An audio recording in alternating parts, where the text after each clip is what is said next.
First tonight, the State Shadow Minister for the North Coast is appealing to the O'Farrell government to acknowledge that Bikie activity is on the rise on the North Coast. His call comes just a day after one of the region's top cops denied it's an escalating problem. Yesterday, the Byron clubhouse of the Nomads was destroyed by a fire. Today, the North Coast Shadow Minister is demanding that Barry O'Farrell and his ministers own up to a growing Bikie presence on the North Coast.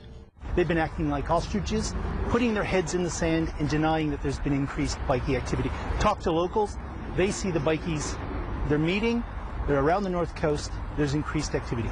The Shadow Minister is closely following the police investigation into the Nomads fire, and on his last trip to the Tweed, he went to the Mongols' new clubhouse.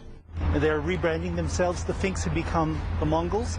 They're in Chindra, in the Tweed, and police have admitted now that the fire at the Nomads clubhouse in Byron is suspicious.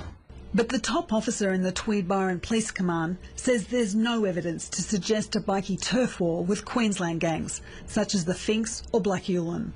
There's no suggestion whatsoever that the Black Ulans are coming to Byron. There was an issue for a licensing application some time ago, which was rejected. So there is no other information or intelligence that any of the OMCGs are moving over the border. Police say Monday morning's fire is being treated as suspicious, and they're calling for anyone with information to come forward. Christine Tondorf, Prime 7 News.